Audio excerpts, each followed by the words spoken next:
Moi! Mä oon Matilda. Ja minä olen Salla. Me ollaan 14-vuotiaita ja me ratsastetaan täällä Tallikärpäsen tilalla. Ja me tänään vähän esitellään sitä teille. Juu, eiköhän aloiteta. Täällä on Kiljanin karsina ja Emmi. Emmi on tallimestarin sisko ja hän on täällä harjailemassa.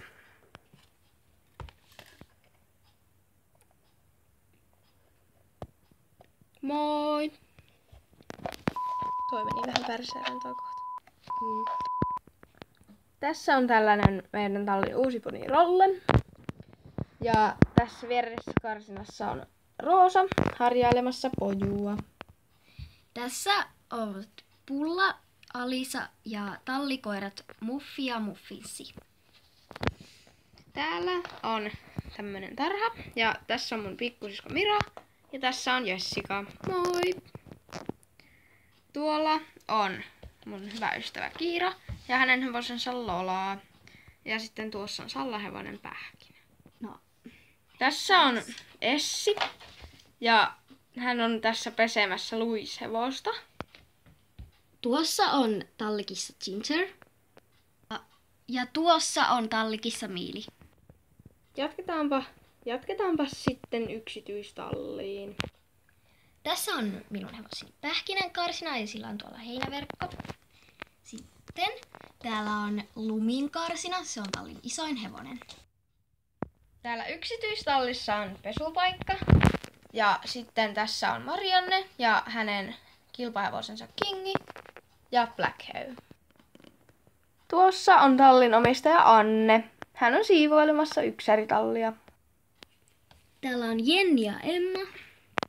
He ovat mukavia tallikavereitamme. Ja tässä on sitten tarhassa hevosia ja tuommoinen aasi. Tässä on tallin puput.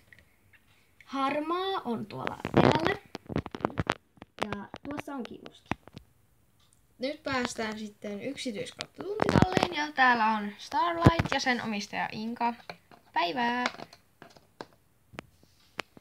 Sitten täällä on minun hevoseni Halla, Billy, tallin hevonen, Vanilja, tämän pentu ja sitten Riko.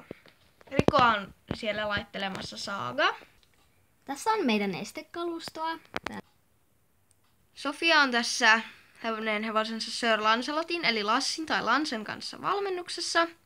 Ja tässä on myös tallin omistaja ja ratsastuksen opettaja Petri. Tässä on traileri ja sitten tämmönen loimi kautta riimu kautta rehuhuone. Ja tuossa on Rekku, meidän tallikoira. Sitten tässä on varustehuone, joka on vähän täynnä.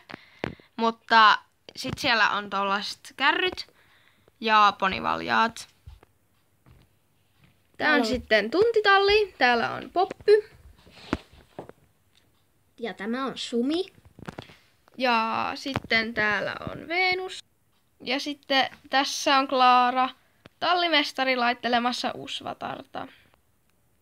Kiitos kun katsoitte. Nähdään seuraavissa videoissamme. Moi moi!